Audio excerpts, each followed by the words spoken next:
রাজীব ৩০ বছরের এক তরুণ ছেলে, কিন্তু ওকে দেখলে মনেই হবে না সে তরুণ। অফিসের চাপ আর ইএমআইতে কেনা ফ্ল্যাট, সবসময় মাথার উপর একটা টেনশন। এই তো মাত্র ৪ বছর আগে জব পেয়েছিল রাজীব। বাবাও ওর আর ওর ভাইয়ের ভালো কলেজে ইঞ্জিনিয়ারিং পড়ানোর জন্য প্রভিডেন্ট ফান্ডের সব টাকা খরচ করে ফেলেছিলেন। এখন বাবার কাছেও কিছু নেই যাতে দরকারের সময় সাহায্য চাইতে পারে।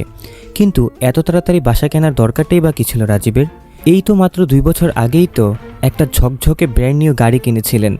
এমনকি মল থেকে শপিং করার জন্য তার মাথায় টেনশন থাকে। কেন এসব নিতে গেল? উত্তরটা খুব সোজা। কারণ রাজীব যদি এসব না নিত, তাহলে কি আত্মীয় স্বজন আর পাড়া প্রতিবেশী বলতো যে রাজীব এখন এতটা সাকসেসফুল, একদম বড়লোক হয়ে গেছে? নিজের বাড়ি, নিজের ফ্ল্যাট, ব্র্যান্ডেড জামাকাপড়, দামি ফোন, এগুলো ছাড়া কি এখন কেউ সাকসেস বুঝে? ১ লাখ টাকা স্যালারি, তার মধ্যে ৩০,০০০ টাকা বাসার ইএমআই, ১২,০০০ টাকা গাড়ির ইএমআই, আর নিজের দরকারি খরচ মেটাতে কষ্ট করে হলেও রাজীব ২০,০০০ টাকা সেভ করে ফেলতে পারত। ঠিক এই সময়ে রাজীবের বাবা মা ওর বিয়ের কথা তুলল। বলেন তো, ছেলে ইঞ্জিনিয়ার হয়ে গেছে, বাবা তো রিটায়ার্ড সরকারি কর্মচারী, তো বিয়েটা জমকালো না হলে চলে? তার উপর গত বছর পাশের বাসার শর্মা সাহেব বিদ্যুৎ অফিসের কেরানি হয়েও মেয়ের বিয়েতে ৩০ লাখ টাকা খরচ করলেন। আর রাজীবের বাবা তো অনেক উঁচু পোস্টে ছিলেন। তাহলে কি করে ২০ থেকে ২৫ লাখ টাকার নিচে বিয়েটা সম্পূর্ণ করেন? বাবার সম্মান রাখতে গিয়ে রাজীব নিজের ঘাড়ে তুলে নিলেন ১০ লাখ টাকার পার্সোনাল লোন। এবার বোঝাই যাচ্ছে ইএমআই বেড়ে গিয়ে দাঁড়িয়েছে ৫৫,০০০ টাকা। তারপর বিয়ে হলো, আর খরচ প্রতিদিন বেড়েই চলল। এই খরচ সামলাতে রাজীবের কবে যে ৫০ বছর হয়ে গেল বুঝতেই পারল না। এখন রাজীবের ছেলেও ইঞ্জিনিয়ারিং পড়ছে, যেন একটা সিকিউর জব পায়। এভাবেই মিডল ক্লাস লিগাসি চলতেই থাকে, এক প্রজন্ম থেকে আরেক প্রজন্মে। এই ছিল রাজীবের গল্প। এবার চলুন দেখে নেওয়া যাক হিতেনের বাড়ির চিত্র। হিতেন পড়ালেখায় একদমই গড়পড়তা ছাত্র ছিলেন। ওর বাবা ছিলেন স্বর্ণের দোকানের মালিক, টাকা পয়সার কোনো অভাবই ছিল না। তবুও আজও হিতেনের পরিবার থাকে তাদের পুরনো সেই ছোট্ট বাড়িতে। ওর বাবার এখনও ওই একটাই গাড়ি, সুজুকি ডিজায়ার। সেটাও কিনেছিলেন অলমোস্ট ৪ বছর আগে। হিতেন যখনই বাবাকে বলে বাইক বা নতুন গাড়ি কিনে দাও, বাবা হাসতেন, বলতেন, এই যে গাড়িটা, এটাই তো তোর, দরকার হলে নিয়ে যাস। আর কলেজের বাস তো আছেই, তাহলে নতুন গাড়ি কেনার দরকারটাই বা কী? এভাবেই হিতেন বিবিএ পাশ করলো আর বাবার স্বর্ণের দোকানে কাজে হাত লাগালো। একদিন ওর এক বন্ধু হাইওয়েতে একটা জমি দেখালো। হিতেন বাবাকে বলল সে জমি নিয়ে ইনভেস্ট করতে চায়। বাবারও আইডিয়াটা ভালো লাগলো, আর এভাবেই হিতেন কিনে ফেললো জীবনের প্রথম প্রপার্টি। সেই প্রপার্টি ভাড়া দিয়ে হিতেন আরও কয়েকটা প্রপার্টি কিনে ফেলল। তবুও আজও তার পরিবার নিয়ে সে থাকে সেই পুরনো ছোট্ট বাড়িটাতে। শুধু পার্থক্য একটাই, এখন তার নিজেরই একটা X700 এসইউভি আছে। তাই ভাইয়েরা আমার, এখন কি ব্যাপারটা একটুও বুঝতে পারছেন? না বুঝলেও সমস্যা নেই, একদিন ঠিক বুঝবেন। কারণ সময় যেমন আসে তেমনি একদিন চলেও যাবে। আজ আমি আপনাদের এমন ৮টি ভুল দেখাবো যার জন্যই ভারত এবং বাংলাদেশের মধ্যবিত্ত পরিবারগুলো কখনোই ফিনান্সিয়ালি ফ্রি হতে পারে না। আপনি যদি এই দারুণ ভিডিওটি দেখার জন্য প্রস্তুত হয়ে থাকেন, তাহলে কমেন্টে লিখুন ইয়েস, আই এম রেডি। ভুল নাম্বার ১, বিলাসবহুল বিয়ে। বিয়ে প্রত্যেকটা মানুষেরই জীবনের সেরা একটি দিন। দুইটি পরিবারের মিলনে গড়ে ওঠে এক নতুন সম্পর্কের শুরু। ভারতের মতো বাংলাদেশেও বিয়ে শুধু একটা প্রথা নয়, এটা একটা আবেগ বা ইমোশন। আর এই আবেগের উপর ভর করেই গয়না, জামাকাপড়, খাবার, গার্ডেনিং, এমনকি সুটকেসের মতো ব্র্যান্ডগুলো দাঁড়িয়ে আছে। এই কারণেই ভারতীয় লাগেজ ইন্ডাস্ট্রি এখন দেশের সবচেয়ে বড় বাজারগুলোর একটা, যার সিএজি মানে বার্ষিক বৃদ্ধির হার 18%। এই হার অনেক শিল্পের তুলনায়ও অনেক বেশি। আর এই শিল্পের 84% বিক্রয় হয় শুধুমাত্র বিয়ের সিজনে। এই জায়গা থেকেই আপনি বুঝতে পারবেন দেশে দ্য বিগ ফ্যাট ওয়েডিং ট্রেন্ডটা কতটা বড় হয়ে উঠেছে। প্রি ওয়েডিং শ্যুট থেকে শুরু করে হানিমুন পর্যন্ত সব কিছুতেই একটা অতিরিক্ত প্রদর্শন চলতে থাকে। আর এই প্রদর্শনী করতে গিয়ে বাজেট ভুলে যায় মানুষ। কেউ কেউ তো ঋণ নিয়ে বিয়ে করে, ভাবনা একটাই, যেন কেউ কিছু বলার সুযোগ না পায় আর বিয়েটা যেন সবার কাছে মনে থাকে। এইসব ভেবে মানুষ তাদের বছরের পর বছর পরিশ্রম করে জমানো টাকা উড়িয়ে ফেলে মাত্র ৩ দিনের অনুষ্ঠানে। আর তারপরেও কেউ না কেউ এমন তো আছে, যেমন কোনো চাচা, ফুফা, দুলাভাই, কিছু না কিছু খুঁত তো তারা ধরবেই। তাই কাউকে দেখানোর জন্য না, নিজের অর্থনীতির ১২টা বাজিয়ে ফেলাটাই সবচেয়ে বড় ভুল। আমার মতে বিয়ে হওয়া উচিত একদম ঘনিষ্ঠ অনুষ্ঠানের মতো, যেখানে অর্থের চেয়ে ভালোবাসা আর সম্পর্কের বেশি মূল্য থাকবে। কিছু ঘনিষ্ঠ বন্ধু আর আত্মীয় স্বজন থাকলেই বিয়েটা স্মরণীয় হতে পারে। তবুও যদি আপনি একটা বড় বিয়ে চান, তাহলে সেটা সঠিক আর্থিক পরিকল্পনার মাধ্যমে করুন, বাজেট চূড়ান্ত করুন। আর যেভাবেই হোক না কেন, বাজেট যেন এক চুলও ছাড়িয়ে না যায়, না হলে বিয়ে হবে না, কিন্তু হবে বিয়ের নামে সর্বনাশ। ভুল নাম্বার 2, আপনি ব্যবহারকারী নাকি আপনাকেই ব্যবহার করা হচ্ছে। খেতে ইচ্ছে করছে, থামুন, ফুড পান্ডা আছে না? গ্রোসারি লাগবে, চাল ডাল আছে না? ঘড়ি, জামা কাপড় যাই চান সব কিছু এক ক্লিকে চলে আসে। ভারত এখন বিশ্বের দ্বিতীয় বৃহত্তম ই-কমার্স বাজার।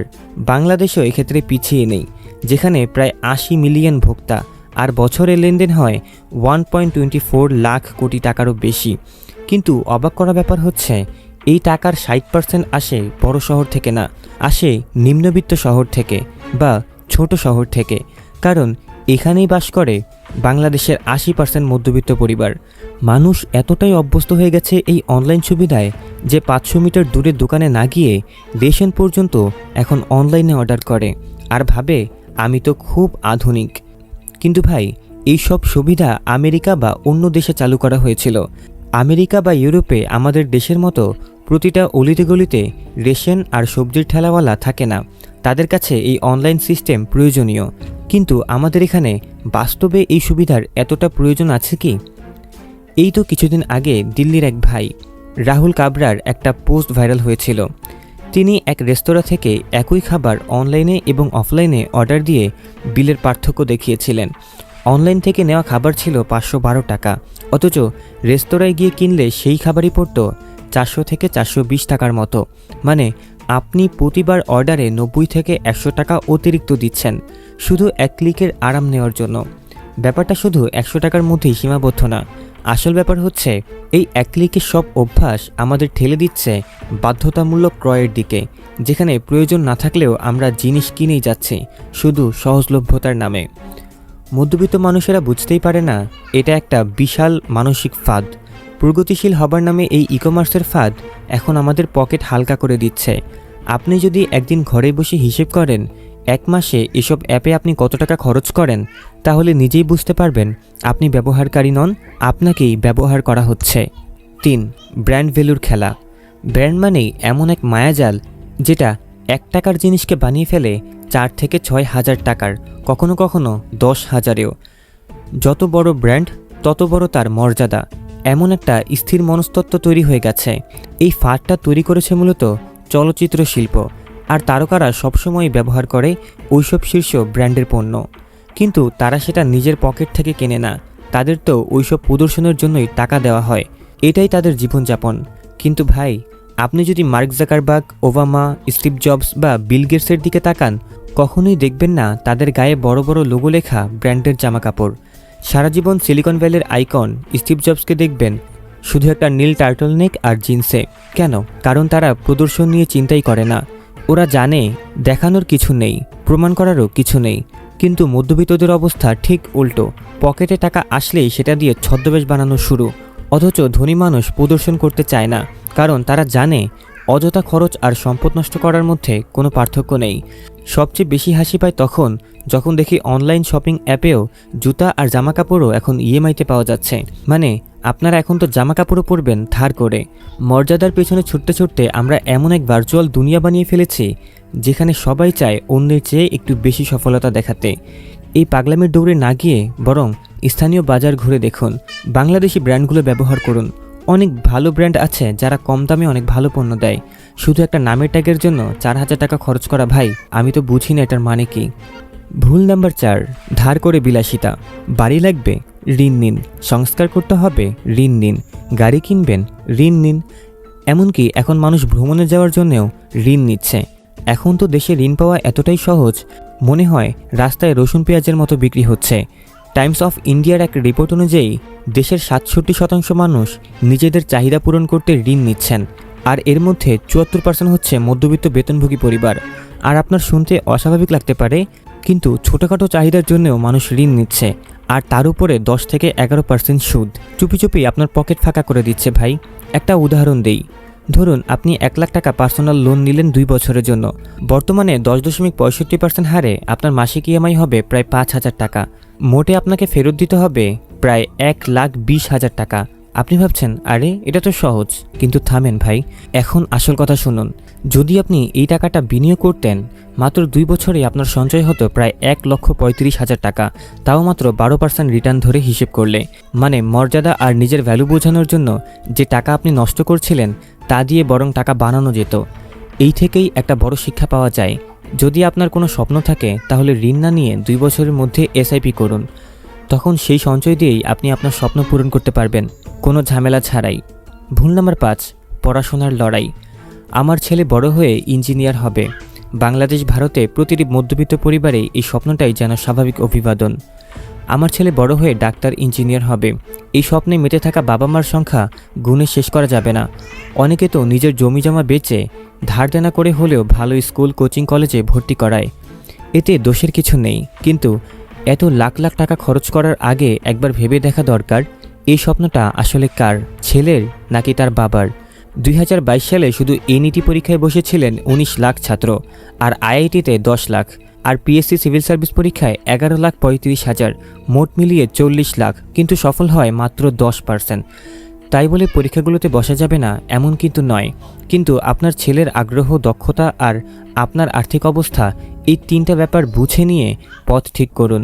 আপনি যদি সত্যি ভালোবাসেন ডাক্তার, ইঞ্জিনিয়ার আর এএস বা আইপিএস হওয়ার স্বপ্ন দেখে থাকেন তাহলে করুন, কিন্তু শুধুমাত্র টাকার জন্যই যদি এই পেশা বেছে নেন তাহলে এর চেয়ে ভালো অনেক রাস্তা আছে। ভাই, উত্তরপ্রদেশে 10ম শ্রেণীর ছেলেমেয়েদের জন্য এক ক্লার্কের চাকরি এসেছিল, কিন্তু তাতে 3,700 জন পিএইচডি ডিগ্রিধারী আবেদন করেছেন।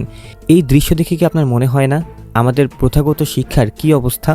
আজকের দিনে ক্ষমতা আর সফলতা শুধুই একটা কাগজের সার্টিফিকেটে আটকে নেই। আপনি চাইলে বই পড়ে, পডকাস্ট শুনে, অনলাইন কোর্স করে নিজে শিখে ফেলতে পারেন হাজারটা জিনিস। এটাই হচ্ছে স্বশিক্ষা বা সেলফ এডুকেশন। আর একে আরও সহজ করে দিচ্ছে হাজার হাজার বইয়ের সারাংশ নিয়ে তৈরি হওয়া অ্যাপস। এগুলো আপনি বাংলায়, হিন্দিতে পড়তে পারেন। দ্য মিন্ট পত্রিকার এক রিপোর্ট বলছে, একটা সাধারণ পরিবার তার সন্তানের পড়াশোনায় খরচ করে প্রায় 15 থেকে 50 লাখ টাকা, আর একটু ভালো আয় হলে এই খরচ গিয়ে দাঁড়ায় 1 কোটি। কিন্তু প্রশ্ন হলো, এই বিশাল খরচের বিনিময়ে আপনার সন্তান সত্যি কি মূল্য আর দক্ষতা পাচ্ছে? তাই আমি প্রতিটি অভিভাবক আর ছাত্রকে একটাই কথাই বলবো, শর্মাজির ছেলের দিকে তাকিয়ে নিজের ছেলের ভবিষ্যৎ ঠিক করবেন না। আপনার ছেলে যা পারে, যা পছন্দ করে সেটাতেই এগোতে দিন। ভুল নাম্বার 6, অযথাই বিলাসবহুল গাড়ি কেনা। বিয়ে, শিক্ষা এগুলোর পর আরও একটা জিনিস যেটা মধ্যবিত্ত মানুষেরা অতিরিক্ত চাপ নিয়ে কিনে ফেলে, সেটা হলো গাড়ি। শুধু গত বছরে প্রায় 40 লাখ নতুন গাড়ি বিক্রি হয়েছে, অথচ পেট্রোলের দামও বাড়ছে, ট্রাফিকও বাড়ছে, কিন্তু মানুষ ভাবেই না আমার দরকার আছে কিনা। এভাবে হিসাব না করে আর্থিক সিদ্ধান্ত নিলে একসময় আপনি নিজেই নিজের দারিদ্রতা ডেকে আনবেন। আমি বলবো না আপনি উবার নিন, তবুও সস্তা পড়বে, কারণ এই হিসাব তো ইউটিউবে হাজার হাজার আছে। আমি বলবো কখন গাড়ি নেওয়া উচিত আর কখন নয়। প্রথম প্রশ্ন, আমি আপনাকে বলবো কখন গাড়ি নেওয়া উচিত আর কখন নয়। প্রথম প্রশ্ন, আপনার প্রতিদিন ভ্রমণ কতটা? 30 কিলোমিটার? তাহলে গাড়ি কেনার দরকার নেই। উবারেই আপনি বাঁচবেন, সময়েও টাকাতেও। আর যদি 30 কিলোমিটারের বেশি ভ্রমণ হয় তাহলে হ্যাঁ, গাড়ি নিতে পারেন, কিন্তু আপনার সাধ্য অনুযায়ী। শুধু অনরুট মূল্য না, দেখতে হবে বিমা, রক্ষণাবেক্ষণ, সব কিছুর খরচ। আর যদি আপনি বাজেট আরও টাইট করতে চান তাহলে সেকেন্ড হ্যান্ড বা ব্যবহৃত গাড়ি কিনুন। তবে গাড়ি নগদ নিন বা কিস্তিতে, আপনার ইএমআই যেন আপনার ঘুম না কেড়ে নেয়, না হলে এই গাড়ি আসলেই বোঝা। ভুল নাম্বার 7, 25 দিন মে পয়সা ডাবল। এই প্রতারণার কথা শুনেছেন? আজকের দিনে মধ্যবিত্ত এমন এক ফাঁদে আছে যেখানে আমরা সবচেয়ে বেশি খরচ করি, তাই সবচেয়ে বেশি প্রতারণার শিকারও হই। 1 ক্লিকে লাখপতি, ঘরে বসে আয়, এই ধরনের তাৎক্ষণিক টাকা স্কিমে আমরা জড়িয়ে পড়ি। আর 2023 সালে শুধু বাংলাদেশে 3,500 কোটি টাকার আর্থিক প্রতারণা হয়েছে। কিউআর কোড স্ক্যাম, নকল ঋণকালীন চাকরি, MLM company, betting apps, intraday trading, সব একই ফাঁদ। আপনাকে স্বপ্ন দেখায় আর আপনার কষ্টের টাকা কেড়ে নেয়। যখনই কেউ বলবে সহজে টাকাই করুন, তখনই আপনার বিবেকটাকে ব্যবহার করুন। ভাই, প্রতিবার কেউ এত সহজে টাকাই করার রাস্তা দেখালে বুঝবেন আপনাকে ব্যবহার করা হচ্ছে। নাম্বার 8, আগে খরচ তারপর বিনিয়োগ। মধ্যবিত্তদের সর্বনাশের সূত্র। লোকে বলে ধনীরা আরও ধনী হচ্ছে আর গরিবেরা আরও গরিব হচ্ছে। কিন্তু বলুন তো কেন? কারণ গরিব ধনীর মতো দেখাতে চায় আর ধনী বিনিয়োগ করে আরও বড় হয়। আমার এক বন্ধুর বাবা বলতেন, প্রথমে 90% বিনিয়োগ করো, তারপর 10% খরচ করো।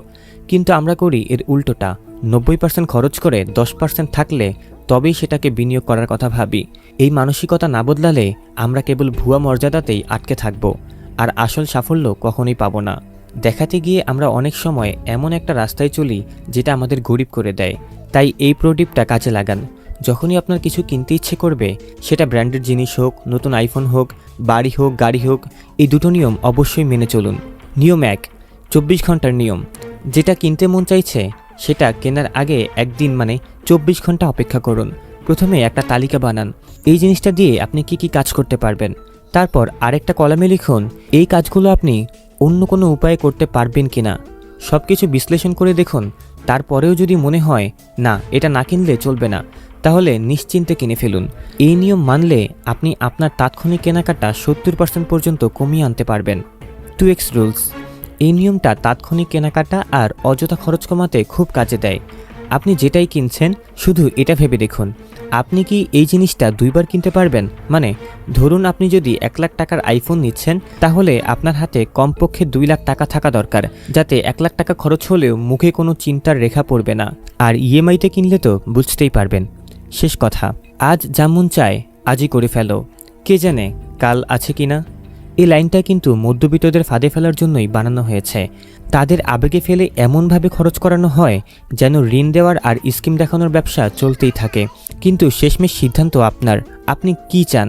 আজকের বিলাসিতার জন্য পুরো জীবন মধ্যবিত্তর জালে জড়িয়ে থাকতে, নাকি আজ সামান্য বুদ্ধিমত্তা দিয়ে আর্থিক স্বাধীনতা অর্জন করতে?